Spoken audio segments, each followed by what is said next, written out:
Primero que nada debemos entender que el EGEL, ajá, ya tiene una estructura definida y que espero ya la conozcan ustedes en función a la insistencia de los procesos que se han ido desarrollando. ¿Okay?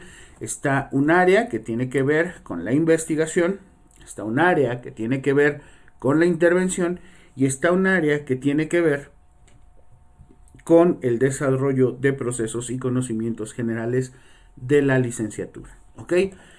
Eh, Saben ustedes también que en este caso el EGEL en realidad es una prueba que mide no qué tan buen o qué tan mal psicólogo eres o tu universidad termina egresando, sino todo lo contrario. ¿Cuáles son los tipos o requerimientos mínimos necesarios para poder considerarte, ojo, de que el EGEL te titules y lo pases y te titules no depende del Ceneval? Uh-huh. El examen general de egreso a licenciatura solamente es un termómetro, que para nosotros como universidad o para ustedes como generación del Plan 2015 le corresponda trabajar como modelo de titulación, ya es otra cosa. O sea, el EGEL no tiene la culpa de que sea un modelo de titulación, sino, por así decirlo, no que sea la culpa, no, más bien lo que hace responsable el proceso de titulación es la universidad y el proyecto que se tiene. Pero ahí voy. Ahora, ¿qué viene en el EGEL? Ya saben ustedes, es una sesión larga y es una sesión de 8 horas.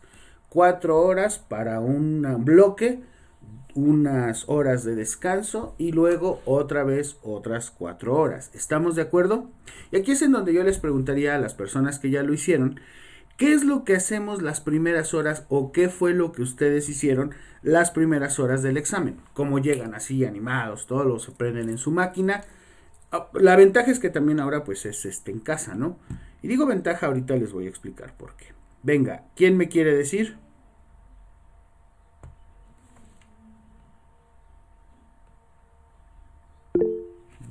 Sí, Slayer. Hola, hola, profe, buenas tardes. ¿Qué onda? ¿Cómo Soy, está? desgraciadamente, y afortunadamente, son dos, vertientes, ¿no? Eh, bueno, lo primordial creo que sería cero nervios, ¿no? Entonces, yo siendo sincero, he estado a punto de pasar el examen, me han faltado nada más reactivos, es lo difícil y lo triste que cuando te falten 5, 10 o menos de preguntas y veas que te falta, no sé, 30 puntos, 20 puntos, sí te da un coraje y Sí, es lo que yo tengo ahorita, porque las veces que lo he presentado, bro, me he quedado en 30, 20 puntos y a mí me da un buen de coraje que sí te dan ganas de llorar. Entonces, sí es ponerse muy atento a las preguntas, es estar relajado, que no te entre el nervio, que no te entre el miedo. Eh, no sé cómo podría decirlo, bro. O sea, la verdad, creo que sería eso, simplemente estar relajado, o sea, no ponerse tensos, no ponerse en el tiempo ni las preguntas, porque si estamos constantemente viendo el tiempo, la hora, o estar pidiendo el tiempo o la hora o así, nos vamos a poner más nerviosos. Entonces es leer cuidadosamente las preguntas, pues qué es razonamiento, todo es razonamiento. Entonces, solo es leerlo y ya. Es lo que yo podría decir, profe, hasta ahorita. muchas gracias, compañero. Es Alberto, si mal no recuerdo, ¿verdad? Sí, sí, sí, Muy sí, bien, sí. me da gusto saludarlo. Y efectivamente, es una situación que tiene que ver, o sea, muchos de nosotros, y lo digo con todo respeto y toda honestidad, muchos de nosotros llegamos ya reprobados al EGEL. Ajá. Y no me refiero a que sean ustedes, sino porque muchas veces el nervio, el miedo, la frustración, el coraje de no haberlo pasado o de ser ya una situación que tengo a lo mejor que se ha juntado con otras situaciones o circunstancias de mi vida, las inseguridades que son muy válidas. El día de hoy sí vamos a ser muy honestos, o sea, hay situaciones que son muy válidas y que el miedo, la desesperación, la ira, el coraje, pues son cosas que debemos de aprender a manejar, pero también a sentir. Ajá. El que las sientas de golpe no es malo, lo malo es que dejes que éstas te ganen, ¿ok?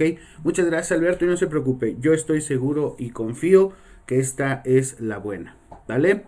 Por allí, alguien más de los que ya lo aplicaron, ¿para qué dedicamos las primeras horas del EGEL? ¿A cómo estamos, cómo nos vamos a enfrentar al examen?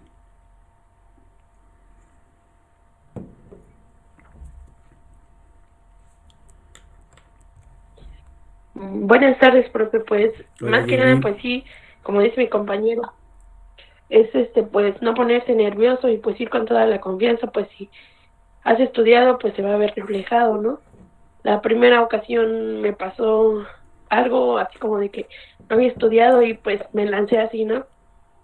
Entonces pues sí me faltaron como 70 puntos en algunas áreas, pasé solamente una área y en otras me faltaron. Y ya cuando fue la segunda vuelta, pasé nuevamente a una área y en las otras dos áreas, en una me faltaron 2 puntos y en la otra 3. Y pues sí, sí es frustrante porque dije, o sea, ya nada más era bien poquito. Y como que era la primera vez, pues me faltaban más. Y ya en la segunda, pues ya nada más eran 2 y 3. Y pues sí da coraje, pero pues también, pues hay que seguir, estudiando y revisando algunas cosas, porque pues sí también vienen algunas cosas que no se revisan tan a fondo en las materias, o algunas vienen más cargadas o así. Y lo que a mí me causó como que, así como que algo extraño, fue que la parte de investigación, la primera vez fue la que pasé y en la segunda vez se me hizo más difícil la parte de investigación, pero no sé, también es como que es una parte muy pesada y aparte la dejan al último, es de la segunda sesión. Y pues viene muchas cosas que sí revisaron también y hay algunas que pues nada más fue muy poco lo que se revisó. Muy bien, excelente, Jamie, muchísimas gracias. También, y como dice el joven colega Alberto, tiene que ver con una cuestión de organización del examen. No todos los exámenes son iguales, ajá, y no todos los exámenes de una aplicación a la otra van a ser o van a componerse de exactamente de la misma manera. El hecho de que se hagan ahora en computadora, pues obviamente economiza, como recordarán en la materia de psicometría, economiza de una manera fabulosa, o como lo hicimos en estadística aplicada a la psicología con el SurveyMonkey o posteriormente con el Google Forms o así, que pues los cambios que hagas en cuanto a la manipulación de tus ítems en todo el examen, pues se mueva, ¿no? Entonces, desde ahí tenemos que estar bien tranquilos. Ajá. Otra cosa también importante de esto es, ¿qué es lo que viene en el EGEL y qué no viene? ¿O qué de lo que me enseña o me forma la carrera viene como tal cual me lo enseñaron o puede diferir? Bien, técnicamente es absolutamente todo, o al menos todo lo necesario en cuanto a conocimientos básicos y generales que tú, ahora como psicólogo egresado de esta licenciatura, tienes la posibilidad de hacer. Fíjate. ¿Qué hice antes para prepararme? Bueno, ahora sí, y a diferencia quizás de otras ocasiones con el joven Alberto y sus compañeros de generaciones, ya estamos haciendo el curso, estamos tomando ahí algunos datos importantes y los materiales que ya existen, así como la revisión de guías y bibliografías. ¿Estamos de acuerdo? Muy bien. ¿Cuál es la mejor guía para el examen EGEL? No es la que te cuesta 2,000 pesos o 300 o la que el semestre pasado yo les di. La mejor guía es la de Ceneval. ¿Por qué? Porque vienen explicados los temas tal cual nosotros los vamos a entender. ¿Ok? Otra. En el examen, ok, fue escrito, quizás el otro o lo tengan que hacer en computadora, y es un hecho, y quizás haya diferencias más importantes entre estas dos aplicaciones. Y la primera es que, ojo, fíjense lo que voy a decir. En esta ocasión, donde la enorme mayoría ya lo ha hecho de manera virtual, lo va a hacer de manera virtual, ahora ustedes están en su casa, ahora ustedes están en su cancha. Ajá. Yo creo que una variable que afecta el rendimiento de nuestros estudiantes es el hecho que se tenían que mover de aquí a la ciudad de Pachucara para aplicar el examen. No sé si a alguno de ustedes les tocó. Y entonces, el irte a quedar a Pachuca o el irte muy temprano a Pachuca, el que hubieran situaciones estresantes como tráfico que no te marcaba el Google Maps o el Waze, que no sabías en qué aula era y todo, obviamente te hacen llegar mucho más nervioso al examen, y eso, insisto, como una variable extraña, puede llegar a tener un factor determinante en tu calificación. ¿Sale? Ventaja número 1 y más grande, ahora vas a jugar de local. Ahora lo que vas a hacer es despertarte, asearte, darte un desayuno, tomar algo, sentarte a tu examen y listo. Muchos de sus compañeros o su servidor, por ejemplo, nos tuvimos que ir a eso de las 6:30, 6 de la mañana para llegar a tiempo a Pachuca, a las 9 y tal, ¿no? Aunque nos íbamos con tiempo, pues era más vale prevenir que lamentar. Ustedes, si tienen el examen, por ejemplo, con aplicación a las 8 de la mañana, con que se despierten a las 7 y prueben todo, no habrá ningún problema. ¿Qué desventajas pueden llegar a haber? Que quizás, solo quizás, ese día, como bien lo saben, a veces al internet se le ocurre trabarse, alentarse, pero no hay problema. Por lo mismo de la situación de la pandemia, deben entender que aunque inicien 10 o 15 minutos después por alguna situación no prevista, no va a pasar absolutamente nada. ¿Hasta ahí estamos de acuerdo? Bien, continúo. En el examen, a ver, vámonos sobre algunos de los aspectos más importantes en cuanto a evaluación y revisión de lo que hacemos o hicimos como estudiantes. Yo tengo el gusto de conocerles desde tercero, y yo estoy seguro de los conocimientos que ustedes traen. Presten atención, anoten esto, creo que les puede servir de mucho. ¿Qué les sugiero que de entrada revisen en cuanto a metodología de la investigación? 1. Diferencias entre métodos de investigación quantis y qualis. ¿Sale? Esa es la primera. Número 2. Diferencias entre observación participante, observación directa, observación indirecta y observación natural. Acuérdense, no se tienen que aprender el concepto o lo que dice que es cada una de estas, sino más bien en qué condiciones o ejemplos. Por ejemplo, voy a poner el caso, en un aula, en una comunidad, en pruebas de escritorio o así, se tienen que desarrollar o se tienen que contestar. ¿Sale? Otra, técnicas de observación. La estructurada, la no estructurada, de laboratorio, de grupo, etcétera. ¿Ok? Otra, temas importantes en investigación. La básica, la que ya todos manejamos sin ninguna bronca.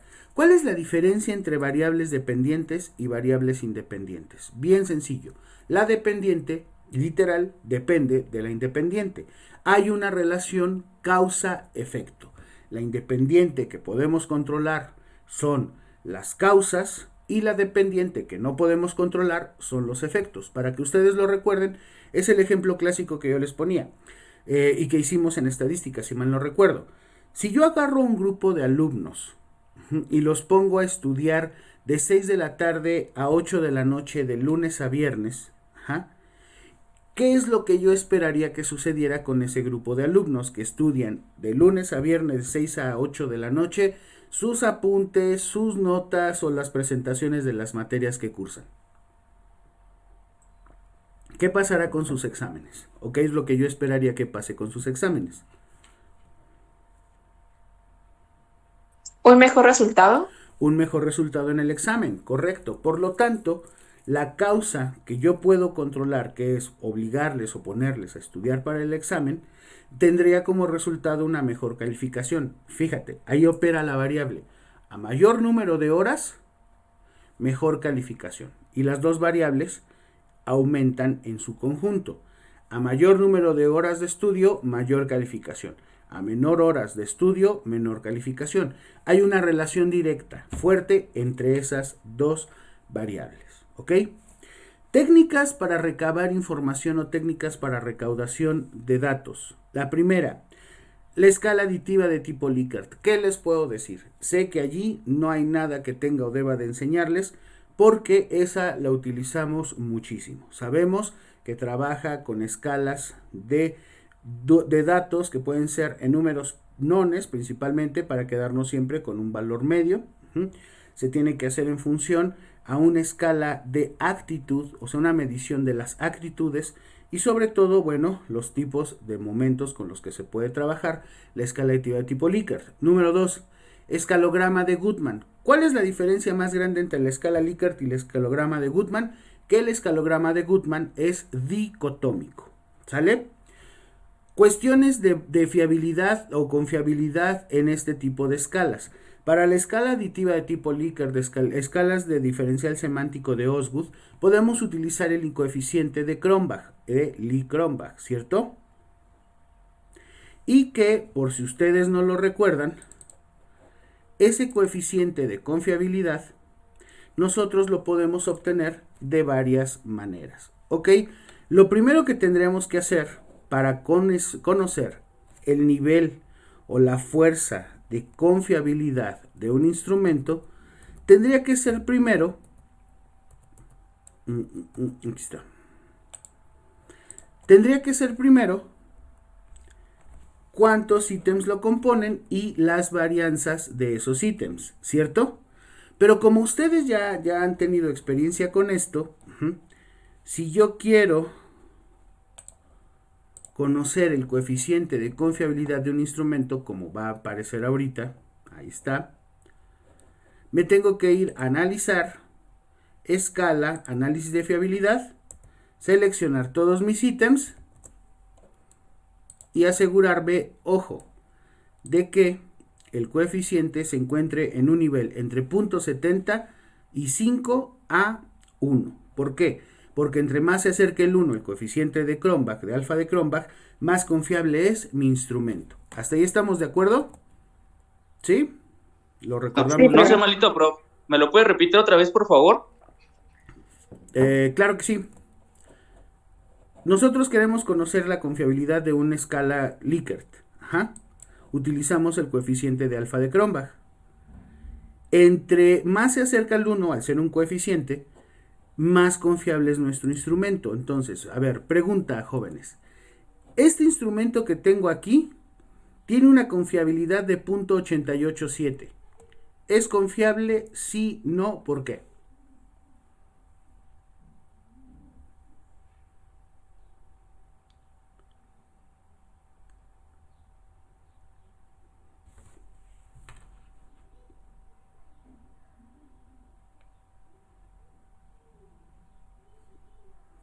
Les pongo la imagen para que la observen.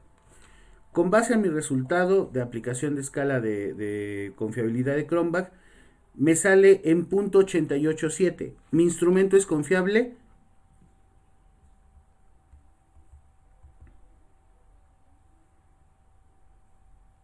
Sí, porque se está acercando al 1. Ok, es correcto. Muy bien, señorita. Ahora, fíjense la pregunta. Este es de cajón, que sí viene tal cual en el EGEL. ¿Yo puedo hacer este instrumento más confiable?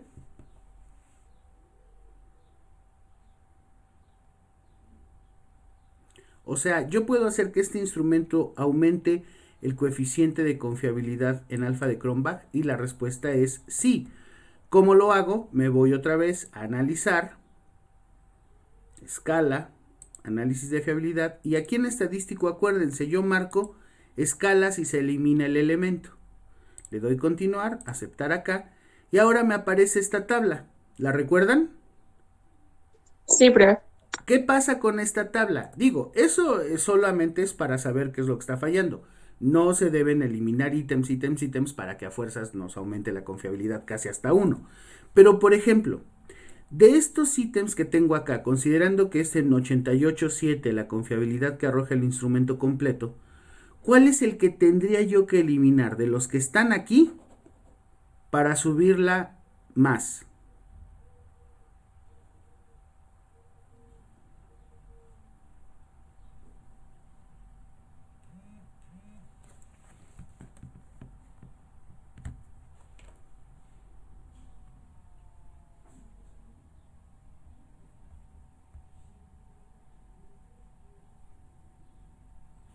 A lo mejor no se ve muy bien, pero la respuesta es muy sencilla.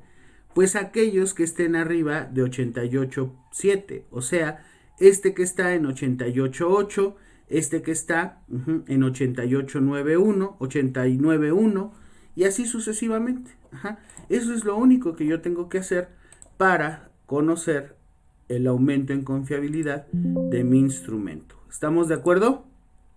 Así lo hicimos y así de sencillo es, ¿vale? Porque muy seguramente a quienes ya aplicaron el EGEL les vino o se les puso este tipo de tablitas, quizás. Y a veces se les iba la onda y dicen, no, pues es que no sé. Bien, es bien sencillo, pues el ítem que lo aumenta, no hay de otra. Ahora, continuemos con esto de las escalas. Ok, ¿qué otro tipo de escalas podemos utilizar? Anoten, la técnica de Kelly es una de la que hablamos muy poco, pero que sin duda alguna también, si ustedes la estudian, o seguramente ya la vieron en el grupo de estudio del ICSA, seguramente solo es cosa de recordarla. Ajá, ahora, análisis cualitativo, investigación cualitativa, redes semánticas. ¿Cuáles son las redes semánticas? Son las que nosotros utilizamos en función a la manera o a la forma en la que un constructo o un concepto es comprendido o entendido entre un grupo de personas. Como por ejemplo, la palabra güey. Nosotros utilizamos la palabra güey ya no de manera despectiva, sino para referirnos a cualquier cosa relacionada con una persona, ¿no? Háblale a ese güey, dile a ese güey. ¿Quién es ese güey? O sea, es como un sufijo universal, ¿no? Pero universal en dónde? Donde se aplica o se conoce como tal su uso en México, ¿vale? Muy bien. Otra, anoten. Técnicas de recolección de datos. ¿Cuáles son las técnicas básicas de recolección de datos? En investigación cuantitativa, cuestionarios, escalas, pruebas, etcétera, etcétera, etcétera. En investigación cualitativa, entrevista estructurada, entrevista semiestructurada, entrevista libre, etcétera, etcétera, etcétera. ¿Sí lo recuerdan? Sí. Vientos. En estadística o datos estadísticos para conocer los resultados de esos instrumentos. Medidas de tendencia central. ¿Cuáles son las medidas de tendencia central?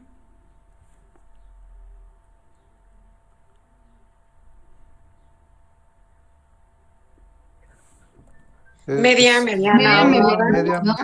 Media, mediana y moda. Y si mal no recuerdo, bueno, trabajamos lo de las fichitas para conocer cuál era, sin necesidad de sacarlas, el promedio, media y mediana del número total de fichitas que se encontraban en esa pecera, ¿cierto? Los puntos eran muy sencillos. De lo que hacíamos con la media, mediana y moda, sacábamos tabla de frecuencias, frecuencia absoluta, frecuencia relativa, frecuencia porcentual, y con esos datos podíamos graficar. ¿Con qué graficábamos? Por ejemplo, para psicometría, antes de que les enseñara el SPSS, me acuerdo mucho cuando hacíamos ese ejercicio, ¿con qué graficábamos las respuestas de nuestros sujetos? ¿Con barras, pastel o histograma? barras, ¿no? Barras, correcto, muy bien, Omara. Cuando calculábamos porcentajes de respuesta,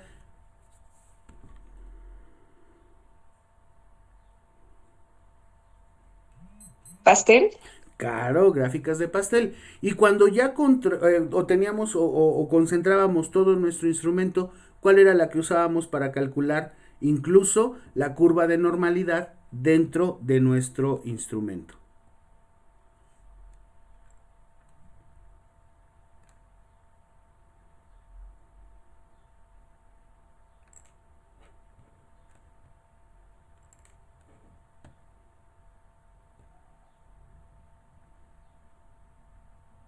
¿Cuál era? Pues la que falta, que es el histograma, ¿no? ¿Cuál es la diferencia? La gráfica de barra están separadas entre sí, los histogramas están pegados, ¿ok? Muy bien. ¿Qué otra cosa? Ah, sí, escala de valores, si por ahí creo que no se las expliqué, se las explico más adelante. Escalas de valores le llama una, por ejemplo, técnica de Schwartz. Por ahí denle una revisada, o si gustan, programamos otra asesoría y con gusto les doy lo de esas escalas, pero seguramente igual ya la revisaron el curso. Avísenme, díganme, yo estoy a sus órdenes, ¿sale? Antes de que se me olvide, por cierto, tipos de hipótesis. Ajá. En investigación cuantitativa nosotros manejamos dos tipos de hipótesis, ¿cierto? La hipótesis nula y la hipótesis del investigador. ¿Se acuerdan? La H1 y la H2. ¿Cuál es la relación que se tiene o se genera con esas hipótesis? Que literalmente nosotros explicamos o vamos a tratar de explicar a través de ellas cómo se da la relación causa-efecto de nuestras variables. Ejemplo, retomo lo de los grupos de estudio de 6 a 8 de la noche de lunes a viernes antes del examen parcial. A mayor, hipótesis 1, hipótesis del investigador. A mayor número de horas, mayor calificación en el examen por parte de los alumnos. ¿Cuál sería la hipótesis nula?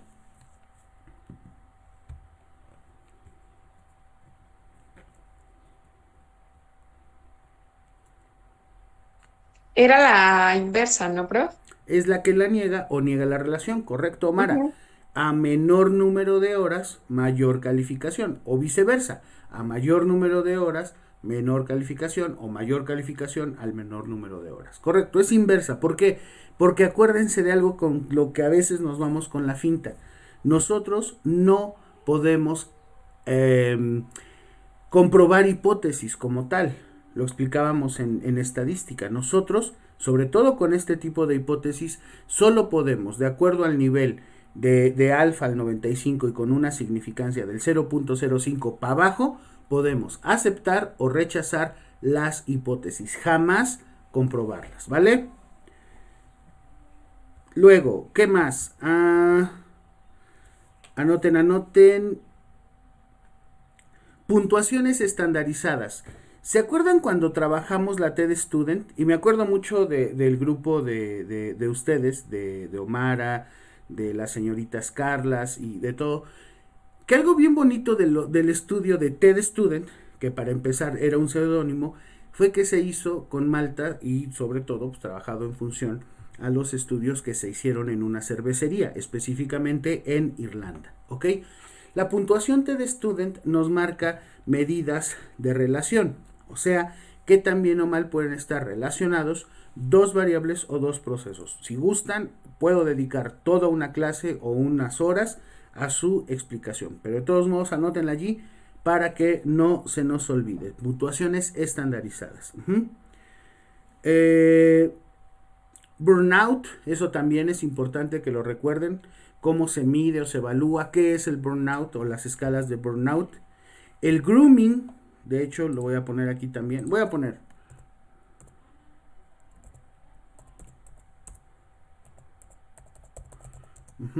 y cómo se evalúan. Digo, básicamente se evalúan por medio de escalas. No hay tanto problema, ¿ok? Técnicas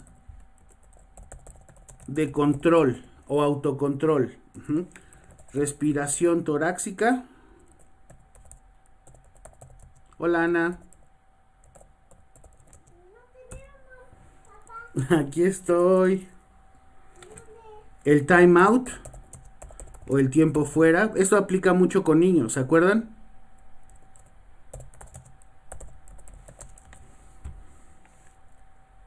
Y la favorita, me parece que del profe Ocadis.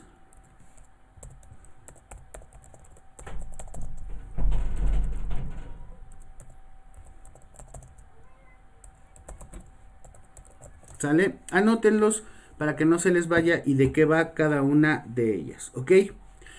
Pasamos a lo siguiente. Nosotros trabajamos en tres niveles: universo, población y muestras. ¿Se acuerdan? ¿Cuál es el universo? La totalidad de nuestros sujetos. Una población, una parte de ese universo que cumple o cubre ciertas características. Y una muestra es una parte o fragmento de esa población que representa ciertas cualidades similares o que comparte ciertas cualidades similares con la población. ¿Hasta ahí estamos de acuerdo? Bien. ¿Cómo hacíamos muestreos? Bueno, recuerden, hacíamos muestreos de tipo aleatorio, simple, que era prácticamente el de Tin Marín de Dopingüe, porque sabíamos que cualquier sujeto que nosotros escogiéramos cumplía con las mismas características de toda su población.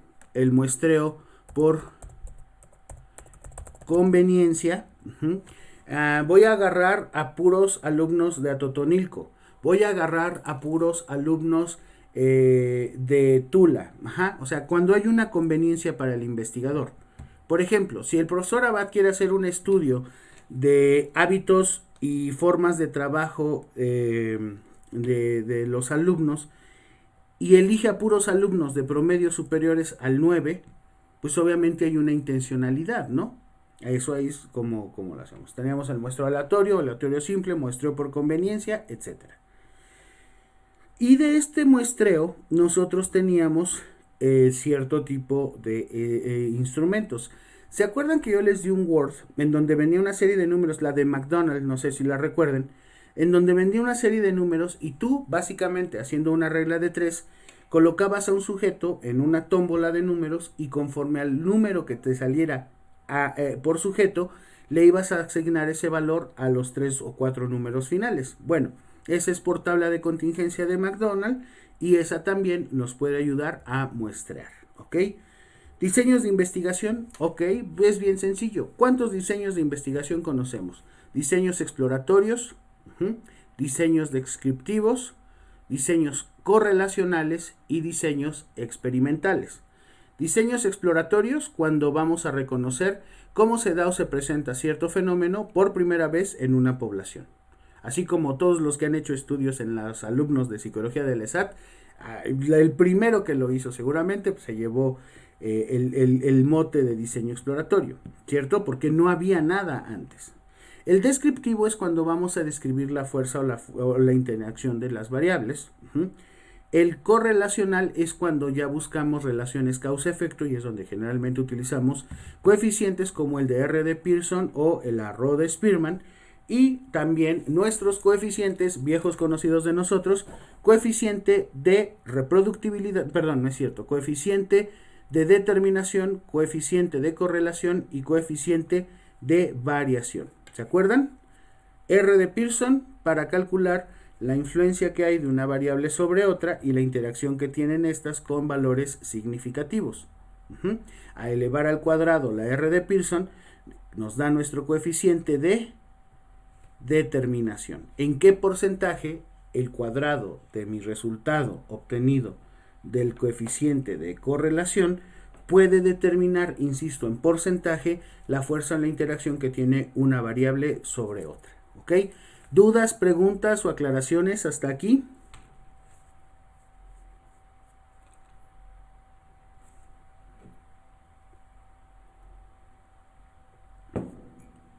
Otra. Enfoques de la investigación. ¿Cuáles son los enfoques en los que nos debemos de centrar? En los enfoques cualitativos, en los enfoques cuantitativos, en los mixtos y en los comparativos. No más, ¿vale? Ok, ¿qué más? El R de Pearson, ya, si quieren ver o tomar, no sé, es que la verdad no sé qué tan bien les dieron los temas con relación a estos temas de estadística los compañeros de ICSA o de pruebas, pero si tienen alguna duda o en algo les puedo ayudar, adelante. Tampoco te van a poner en el examen, y ya lo saben quienes los han presentado, así de calcula el coeficiente de variación, el coeficiente de correlación y el coeficiente siempre se me olvida, de determinación de los siguientes datos. En el EGEL no te lo van a poner.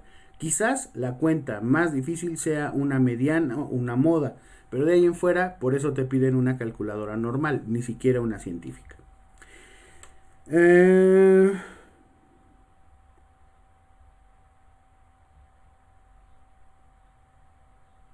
¿Todo bien hasta aquí? ¿Dudas, preguntas, comentarios?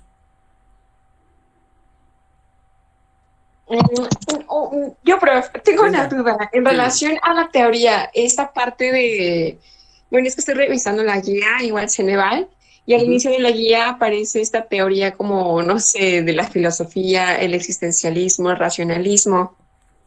¿Qué parte viene esto en el examen EGEL, prof?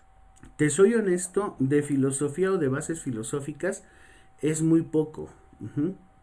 O sea, y ahora tendremos que remitirnos básicamente a los elementos, por ejemplo, del dualismo, El dualismo es alma-cuerpo. El existencialismo, el principio básico del precepto humano o del hombre debe ser su propia existencia, su conciencia de su propia existencia, pero pues realmente no va más de eso, ¿eh?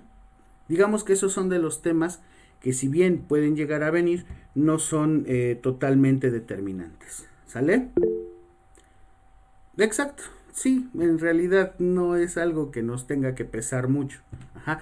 ¿Qué es lo que sí viene? Investigación, intervención, lo que les decía de ejercicios de respiración, escalas, todo en lo que nosotros nos enfocamos, pues a lo mejor un poquito más durante las materias, ¿sale? Viene Bro, disculpe probabilidad, que, sí, sí viene probabilidad, mande. disculpe que lo interrumpe. Algo que también viene mucho y que no se debe de pasar es el código ético del psicólogo. Ah, sí, claro, ese también Eso sí lo viene vamos a... demasiado. Bueno, en el examen que a mí me tocó, venía demasiado, Ahora, demasiado. muy buena, gracias Alberto. ¿Qué es lo importante de esto del código ética? Sí, efectivamente tengo por seguro que la maestra Luz era quien les iba a dar ese tema. También tengo el manual de la Sociedad Mexicana de Psicología, pero no te lo van a preguntar así. ¿Qué dice el artículo 42 del código? No, te preguntan, a ver, fíjate, ahí esta va así como para Carlita. El profesor Abad le pidió a la alumna de octavo semestre, Carla Medina, que aplicara una escala WISE. El profesor se fue de vacaciones y como no estaba ahí en el gabinete o en el laboratorio de pruebas, le dijo a Carlita que lo firmara por él. ¿Es válida o correcta esta acción? La respuesta obvia es no. ¿Por qué? Porque aun cuando no pueda estar en concordancia con una acción que normalmente llega a ser común, quien firma una prueba, o bueno, no una prueba, pues el resultado, el protocolo de una prueba y su interpretación y análisis, siempre debe ser una persona y generalmente debe de poner su célula profesional. Al no tener una célula profesional, pues obviamente, pues ya se va a ir ahí algo. Otra, el joven Fernando hizo una escala y se la aplicó a 45 niños de segundo de secundaria. El joven Fernando va a un congreso internacional en Londres, Inglaterra, y muestra fotografías de los niños aplicando su instrumento. No les tapa los ojos, no les tapa la cara, salen los niños así tal cual. ¿Eso es válido? La respuesta es no. Siempre se tiene que apelar al principio de confidencialidad. Realmente, y también es cierto, gran parte de los procesos que te pide el código ético no es que sean sencillos o básicos, pero sí son como cuestiones actitudinales que debemos de tener siempre presentes, ¿no? Así como de el profesor Abad atendió a un alumno que refirió tener terrores nocturnos en terapia. Y un día el profesor Abad en su clase da como ejemplo, así tal cual con el nombre de su paciente, lo de los terrores nocturnos en uno de los temas de la clase de psicopatología. Resulta que la señorita Bisuet es su prima y va y le comenta. ¿Hay una bronca allí para el profesor Abad? Por supuesto que sí. Entonces, sí hay que poner mucha atención en ello, pero tampoco hay que creernos que así como lo más difícil del mundo. Bien lo decían hace rato, lo más importante solo es leer y leer bien. Ajá. No irse con los nervios, como se va a veces uno con la finta. Las últimas reuniones que tuvimos antes de lo de su egreso, yo les decía, vamos a tener aproximadamente 1.2 minutos para leer cada ítem. En algunos, créanme, no va a ser necesario invertir ni más de 30 segundos. En otros, quizás, y no por su dificultad, sino por su tamaño, vas a tener que leer mucho y te van a poner gráficas y te van a poner ahí, por ejemplo, ¿se acuerdan cuando trabajábamos lo de la media aritmética?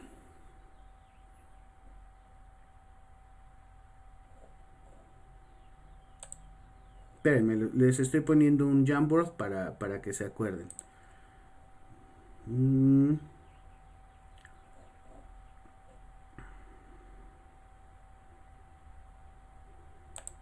Listo. ¿Qué era lo que hacíamos nosotros cuando veíamos la media aritmética? Ajá. Nosotros teníamos, básicamente, entendido que nuestro eje de las Y y nuestro eje de las X, hay una medida que siempre va a estar en 1, ¿cierto? Imagínate que en el EGEL te ponen estas gráficas.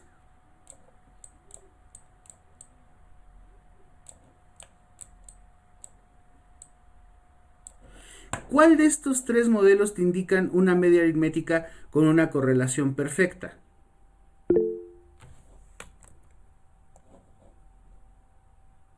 Señorita Carla.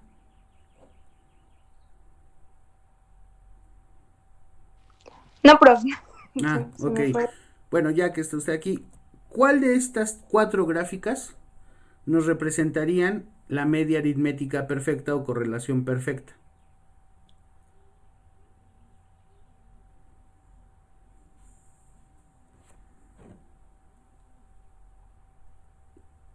No sé, la primera o la segunda. La primera, por supuesto. ¿Por qué? Porque como lo vimos nosotros desde Theodor Fechner en psicometría, ajá, la relación entre una variable y otra va siempre hacia arriba. Es directa. Ajá. No es ni inversa, ni tampoco es platiforme o negativa. ¿Sale? Así, fácil y sencillo, no nos metemos en broncas, ¿ok? Luego, ¿qué más tendríamos que ver o observar de ese tipo de resultados? ¿Ok? Análisis factoriales, pues solamente son factores y a los factores nosotros les llamamos índices. Los componentes de esos índices o de esos factores nosotros los llamamos indicadores. Ajá. ¿Qué más? ¿Qué más? ¿Qué más?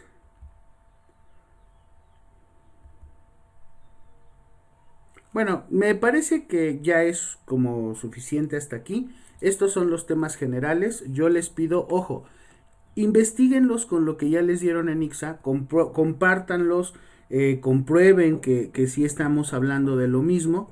Y si gustan, el día sábado o el día que ustedes me indiquen acá en el grupo, con toda confianza, si ustedes están de acuerdo, podemos seguir observando otro tipo de contenidos. El punto es que antes del martes de la siguiente semana, tú ya tengas la posibilidad de estar trabajando pues todas estas situaciones. ¿Sale? Puntuaciones Z, puntuaciones R, puntuaciones T. Ese es algo que ya tenemos como más en la mano. ¿Ok?